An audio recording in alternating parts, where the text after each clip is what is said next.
Hello everyone. So today we're going to be talking about, well, it's kind of a long story, but I'll explain it. Quick disclaimer, you gotta be careful with this video because it contains some naughty stuff, like graphic horror and real life death. So if you do not feel comfortable with things like that, do not watch this video. Just skip, go to another one. Or subscribe and then wait for another one to come out.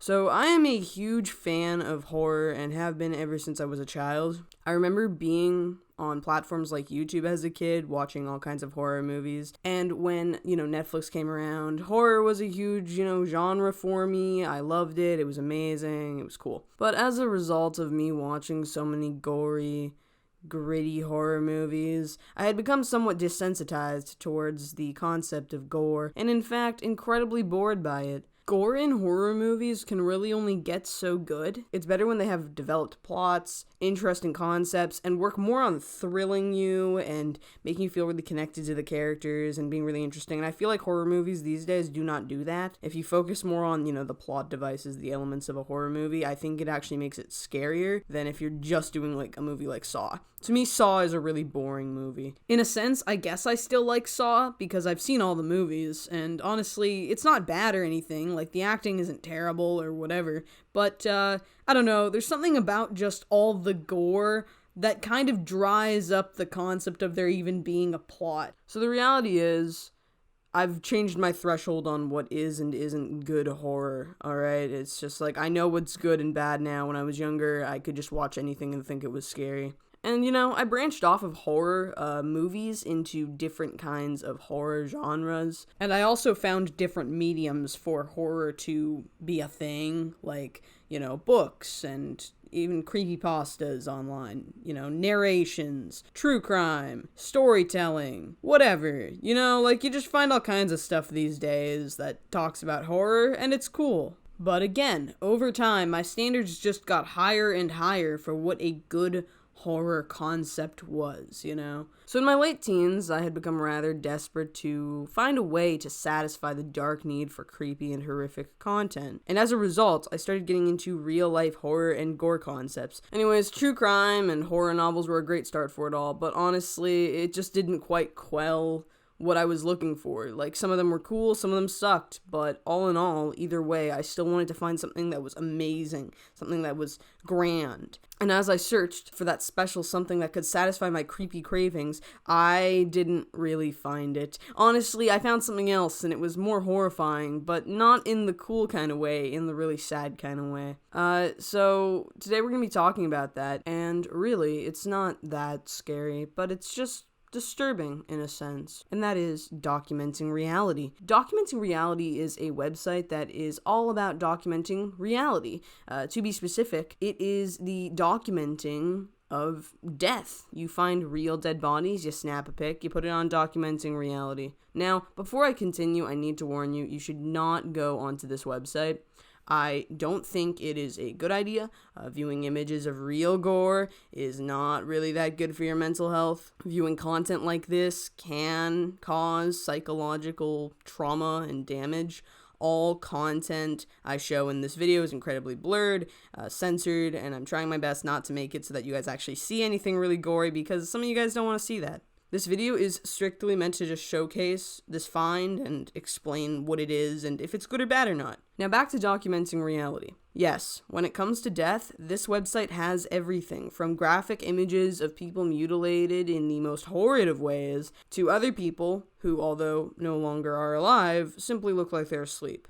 But oftentimes it does look like someone spilled a bucket of cherry juice all over themselves and took a bad selfie. It's pretty horrific on that website, to be honest. There is a lot of gore on there. There's also a video section that, you guessed it, has videos of people dying. All kinds of videos, from machinery malfunctions at work to horrid crimes and even shootings. Some of the images and footage are very well taken, oftentimes in a well-lit factory setting and outdoors, while other images are your standard low-quality, cell phone picture, bad lighting, whatever. Now, you would think that a website like this is completely degenerate and messed up, but before we jump the gun on that, let's dive deeper and see what this is really about. People claim that this website actually is different from other Gore websites online. It has a host of rules and an active community that tries to enforce said rules along with a bunch of moderators. So to sum up the rules, you cannot post adult videos or images in a sexual nature,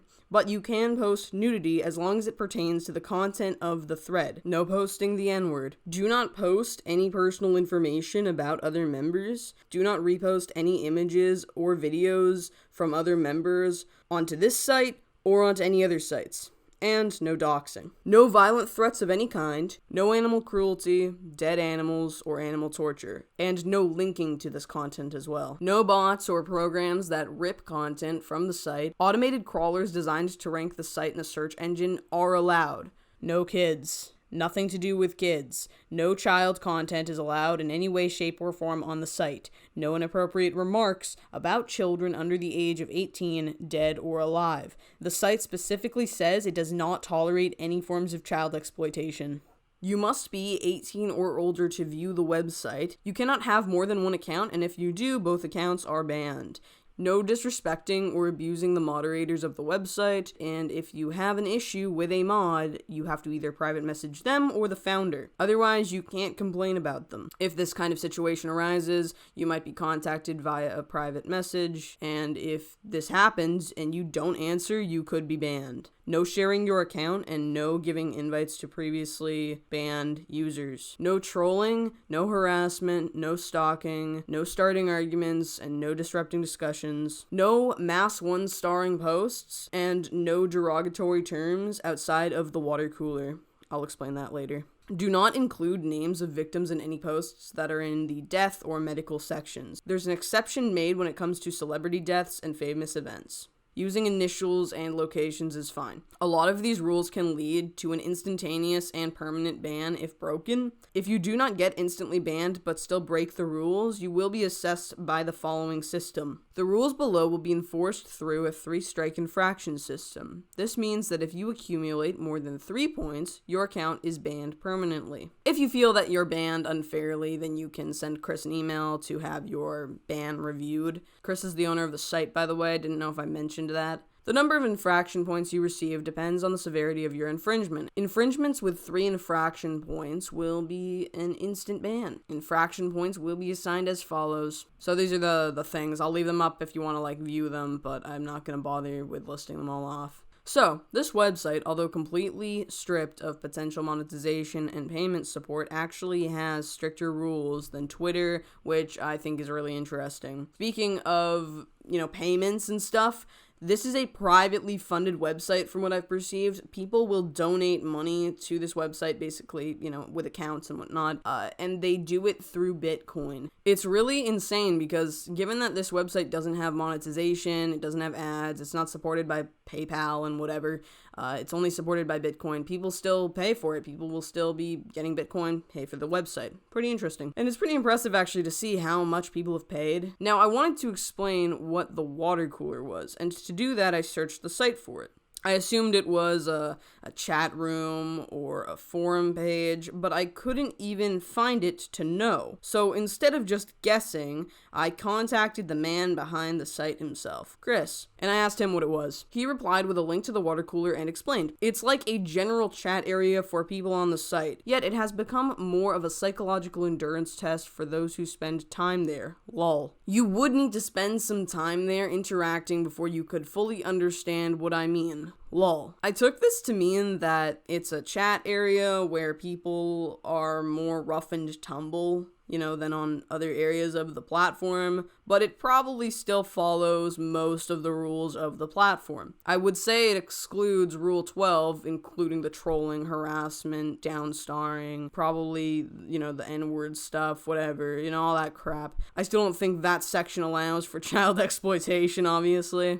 So I was going to actually make an account on this website to see what the water cooler was all about, but you do need to pay to have an account, and you have to pay said money in Bitcoin, because most payment services will not support the site. So I don't really play with crypto. If you guys don't know, I've never invested in it. I don't know a lot about it. I don't know how it works. I don't know how to acquire it. I'd have to put some research and time into that, and I didn't know if it was really necessary for me to understand the point of what Chris was saying. I did refrain from making the account, plus I don't really want to have an account to view this kind of stuff, and I don't personally want to be put on like an account list for this kind of thing.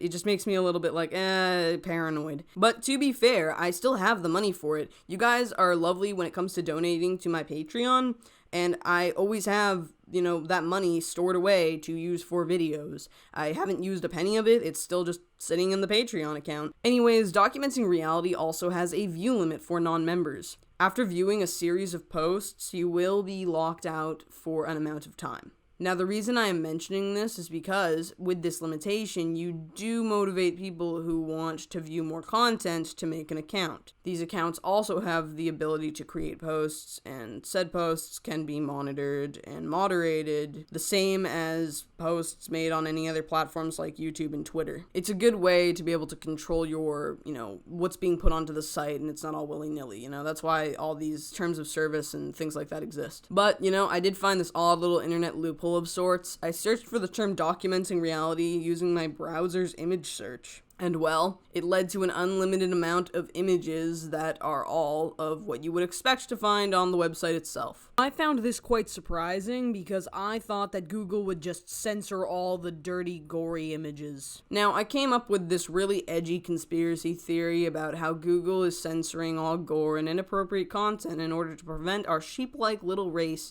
from being overwhelmed by the gruesome reality that we as humans will one day die. But then I realized it was just the algorithm. Browser algorithms are weird, and they base their results off of search popularity, website posts, and a bunch of other, crap that doesn't matter. The reality is that Google and other browsers cannot manage to review and filter out all inappropriate content that appears in every search made. That's just impossible. I mean, you can really search up anything when it comes to sexual content, and you can probably find it. You can probably find any kind of gore if you look hard enough too. You can basically find anything on the internet, really, as long as you're looking. Usually things that are illegal get stomped out pretty quick, but still, they're there. Now, when we get to the deep and the dark web, that's a little different, but we're not talking about that today. Now, the thing I actually found interesting about this whole situation was not the algorithm, but it was the fact that Google Images sometimes just bypasses paywalls depending on the design of the website that you are searching up and how it privatizes content. And this is kind of interesting because I also activated Safe Search to see if the same content would come up, and yes, it does, so I don't know, whatever. Okay, so moving on from that, there are a few concerns that involve documenting reality and really other websites with similar content, and there are some questions that people have about these websites and the content that they distribute. So, big question. Is this kind of content even legal? Now, although most platforms have terms of service that prohibit graphic content like this for various reasons, they mainly do this to keep their platforms monetization friendly and safe for young viewers. They also can run into legal trouble if they promote their websites as child or teen friendly, while also promoting content that is not safe for those demographics. That would be a legal problem for them, but for other websites, technically, no. As long as you make it clear that your website is not intended for people to be under 18 and using, and you have various rules and all that. But does this count for Gore websites? Really? Does it? Yes, it does. Technically, it does. Although murder and violent crimes are super illegal, and not reporting those things is super illegal, watching footage and viewing images of murders technically is not illegal. At least for now. I think it is very taboo, but it's not illegal to be looking at pictures of dead bodies. It's not illegal to be finding footage of people dying. It's not illegal to be watching murder videos, as long as you yourself are not performing the crimes, murders, or doing anything that involves yourself with not reporting these kinds of crimes and murders. You personally are not liable for the crimes of other people, and so viewership or possession of this content is technically not breaking the law. Now, there is a big concern that weighs on the mind when it comes to things like this, and that is child safety. For me and many others, children do need to be protected from people and inappropriate content online. Some people really believe that gore websites like Documenting Reality should not exist because the content puts children at risk. although the terms of service do specify you need to be 18 or older, which is good from a legal standpoint and from just a general consideration standpoint, but at the end of the day, that doesn't really stop kids from getting onto the website. Most people will just be like, yeah, I'm 18, even though they're not. And also, most people just ignore terms of service on most websites. I think maybe a warning for when you click on the site initially, asking if you're 18 or warning you, hey, this has gore, then that might be a good idea. But again, that is just a bypassable, little icon or whatever. So at the end of the day, I don't think it's really useful. But despite this, I personally believe that sites like this, like Documenting Reality, should not be illegal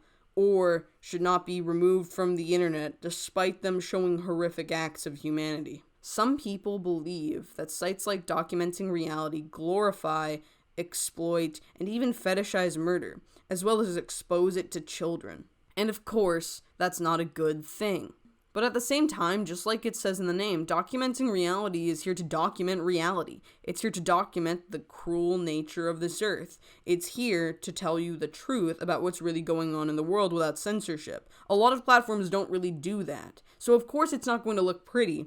And obviously it still has to apply its limitations for the purpose of not breaking the law. The internet is a very odd environment for most people, a place where you find disgusting things in plain sight. Twitter is a great example. Twitter has things like grooming, it has things like exploitation. Twitter actually has sometimes more kerfluffles than websites like Documenting Reality, and yet they're viewed by kids. If you're gonna do the whole thing where you ban Documenting Reality and you censor the whole internet from these kinds of things, you should also ban other websites too, like Twitter and Tumblr and, all the other, websites that have inappropriate content. Anyways, though, I think that websites like Documenting Reality, although unpleasant, are still a good thing, because you can view them at your own discretion, instead of the discretion of other corporations, or browsers, or government entities. It brings in the concept of individual freedom. And although this website is not something I would promote, I also think it should still have the right to exist. When we start getting nitty and picky about the taboos that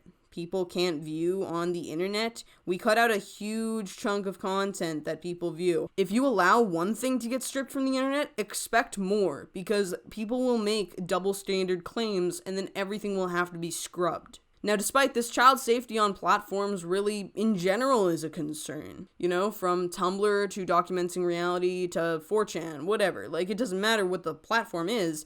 It's a problem. There's messed up stuff on all websites. Now, psychological damage and grooming is a very serious thing for children, and we cannot take that lightly in society. I'm 100% on board with making decisions to help protect our children. Even though I'm old now, I once was a 7-year-old who would watch Adult Swim every night with my 5-year-old sibling. I went on the internet often, and at the age of 11, I used sites like DeviantArt. Lots of creeps on there, by the way.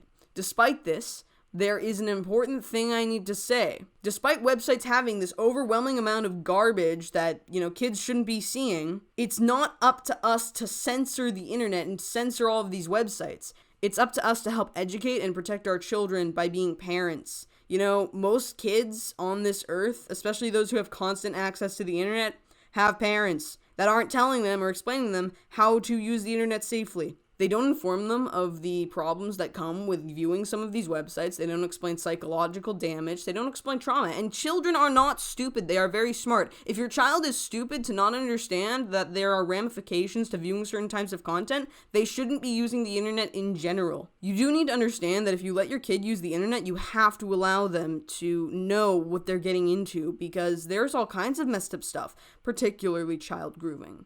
But there's also a bunch of other things like gore content and sexual content that kids shouldn't be seeing. Their minds are still developing, they're very fragile, and, viewing this kind of content when you're developing isn't good for you. I should know. I was watching, Adult Swim, not a good channel. 12 years old, looking at, messed up stuff on the internet, lots of horror, moving on from that kind of stuff into other things. Yeah, it's not the best idea, okay? I'm just saying. And it really is almost impossible to keep kids off of the internet nowadays. I mean, they use it in school, they use it at home, it's on every phone, it's on every television, it's literally everywhere. Like, you can't avoid the internet. So it's easier to just get your kids to use it properly than to have to hide your kids from it. I don't think we should blame TV, the internet, or have to censor everything. We need to blame the parents for not teaching their kids how to use the internet properly, or giving the internet to their kids without knowing the ramifications it can have on their, on their fragile little baby minds, alright? I'm just saying. Parents are the first line of defense when it comes to child safety. So they have to be able to control that safety. They have to be able to protect their kids. Instead of hiding everything from your kids and pretending it's all good, you gotta teach them. Otherwise, they're just gonna do stuff. Most of the time when I watch this kind of stuff on the internet, I was just plagued with a morbid curiosity. People didn't talk about it. People didn't inform me about it. People didn't really teach me about the internet, by the way. Obviously my parents always taught me, don't talk to strangers, but that doesn't really explain other elements. You have groomers online pretending to be kids. You've got, a lot of content that doesn't involve people and it's messed up. So all in all, there is really no winning when it comes to this. Censorship doesn't really help this. There are bad things all over the world, even outside of the internet, and parents being bad parents does not mean that they're allowed to just say, oh, we should censor the internet. So, make sure to just educate your kids. This is the number one problem, is most parents have no idea what they're doing when it comes to the internet or teaching their kids, and their kids just get involved in all kinds of garbage. Now, this brings us to the next topic. Is gore bad for you? There are a few stereotypical concerns that people have when it comes to viewing gore content, and I'm going to give my opinion on this. It's not like I'm a medical professional or anything. I'm just talking out of my mouth. So the concerns are, it can traumatize you and basically give you PTSD. It can desensitize you, and it can make you likely to commit sick and twisted crimes. So let's break this down. Can gore and graphic imagery traumatize you? Yes, of course. Watching people get torn to shreds by industrial machines or blow their brains out with shotguns can mess with your mental health. You can possibly get PTSD, you can have night terrors, you can have nightmares. It's distressing. So yes, that can happen. You can be traumatized by viewing other people's trauma. Watching gore content can desensitize you. And I would say yes, if you see something a lot, you often can become desensitized to it. I had this happen to me as a kid, watching Adult Swim and horror movies all the time, and now I'm basically completely desensitized to such content, and I really have a hard time getting thrilled by a horror movie, freaked out, scared, really. That's just because also your standards change over time, so it really depends. But yeah, I would say gore content online can desensitize you. Some people obviously won't experience desensitization because a lot of people are very, empathetic, sympathetic. It depends on your mind, it depends on what content you're viewing, it depends on how much you view it. It is really individually based, but I would say yes. Obviously, gore content can desensitize you. Can watching violent crimes or films make you more of a violent person? Can it make you feel motivated to commit these crimes? And I don't think so. See, murderers and violent offenders often have a very complex reason for why they do what they do. Most of the people that do these horrible acts aren't in the right minds. It's not like they were just normal people who just, saw a little bit of gore content online and were like, oh, I guess I'll just kill people now. It's incredibly rare, if that has ever happened, to happen. Most of the time, you've already got someone who's very unhinged, doing unhinged things. It's like, it's the concept of what came first, the chicken or the egg, right? Personally, I believe that bad people commit bad acts. Seeing bad acts, in my opinion, doesn't automatically make you a bad person or a person who's going to kill people, that kind of thing. So personally, yeah, I do believe that although it's concerning when you see a lot of people really avid and watching all of the gore content, you're like, what's going on with their brain, dude? But at the same time, I don't think all of those people are going to go and kill people. I actually think that maybe, just maybe, although watching this content isn't good for your average Joe, it might prevent really sick and demented people from committing twisted acts because they're already watching the gore and stuff take place. But that's just a theory, really. I don't know. Watching websites like Documenting Reality, I don't know how much that quells murderers' urge to kill. I doubt it, but yeah, it was just an interesting thought. So yeah, I don't think that, people who watch gore are automatically going to become like murderers or something. I think that it's more likely that sometimes we just have sick and twisted minds and we want to see weird, sick and twisted stuff. I think it's more just morbid curiosity. It's really interesting to not want to get your hands dirty, but at the same time feel this overwhelming desire to view this content. It's very odd. I think the concept's very odd, but it's some weird psychological thing, I guess. By the way, I know that I've been talking and kind of intermingling the concept of both gore and sexual content when making some of the points in this video, and that is because although I think they are very different, I would also say that they're one and the same. Some people do fetishize gore and get off on that. But even when they don't feel gratification from viewing gore content in a sexual way, there is still a level of perversion that comes with viewing gore content. Now, I don't think that every single person on documenting reality is crazy or unhinged. A lot of them are probably just average people with odd curiosities, and a lot of them probably like to interact with the community in the forums. Sure, some of them are obviously creeps, but there are creeps on all platforms, so that's not really saying much. Most people online view weird and messed up stuff all the time, and I'm not really trying to justify, bad acts on one site with the bad acts of all these other sites, but I'm just trying to make the point that people seem to really zero in on this kind of content and say it's terrible and horrible and awful, when a ton of people, probably people that would even complain about this content, also endorse sexual content, endorse kinked up stuff. People endorse all kinds of stuff, and yet there's a double standard for when it comes to weird content like this, even when it's not sexualized. But I have to say, I personally believe that gore content and sexual content online is pretty degenerate. People shouldn't view it, in my opinion, because it's like mental garbage. It fills your head with garbage. It's useless. It gives you no benefit whatsoever, and it's gross. But I don't believe in the concept of just censoring it all and making it go away into oblivion. People have the right to view what they want to view online. As long as you are an adult, fully consenting to whatever you're getting yourself into, that's your choice. But there is one final question that I have had on my mind for a long time, ever since I started researching documenting reality, and that is, who is Chris? I thought this dude was just the owner of documenting reality. He just, was the administrator, the owner, whatever. I didn't expect to find anything more about him. I just thought he would just be a guy doing his thing. But the more I looked into him, the more information I found, and the more surprised I was. You see, in the early 2000s, Chris launched the website NTFU, which was a website that featured sexual content, shot by amateurs mainly. Some articles reported that Chris's website had more than 200,000 users, and many of them paid upwards of $10 every 3 months to view the content on the site. All in all, Chris was doing pretty well when it came to profiting off of his website.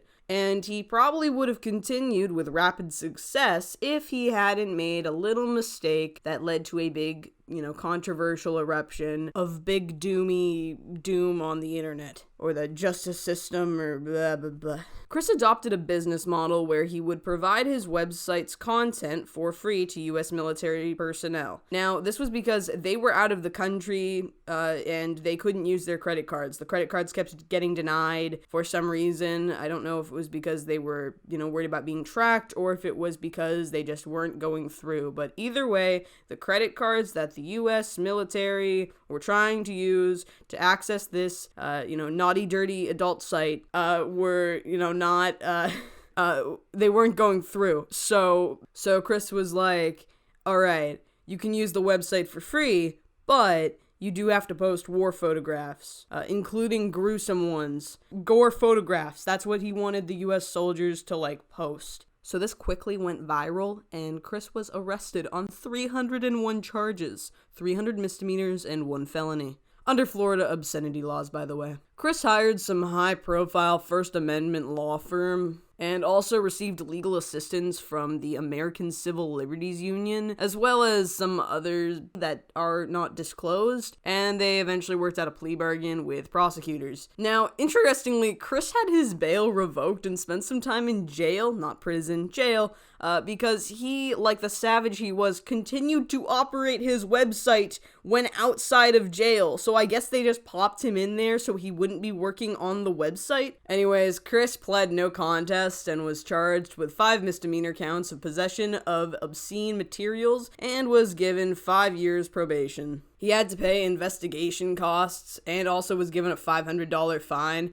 The investigation costs were about, $4,000, just a little bit under. As part of the deal, Chris agreed to the closure of his website and was not allowed to engage in any business endeavors that involved sexual conduct or nudity online for 5 years. years. So NTFU operated for 90 more days, accepting logins from existing subscribers before being taken over by the Polk County Sheriff. It has since been taken down, and everyone has basically forgotten about this whole situation. But I thought it was pretty ridiculous, and it gives us a background for the creator of the website of documenting reality. Alright, so I don't really care what age you are. I personally believe that you should try and avoid viewing gore content online because although I think knowing the reality of the world is good, there is also a balance between that and the damnation of the mind that comes with viewing people get murdered 20 times a day or 30 times a day or however much you guys like watching people die. On top of that, though, I do believe that people should also avoid sexual content online because it's basically mental garbage. You know, personally, yeah, I think that, sexual content online and gore is basically a waste of your time. It wastes your time. Really, you should look to, utilize your time in a more valuable way than watching people in compromising positions. You should put your time towards better things, like subscribing and liking my videos. Nah, I'm just kidding, but not really, because I would like that.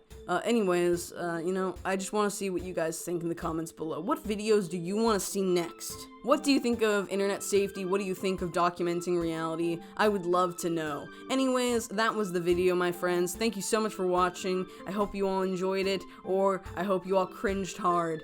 It has been lovely.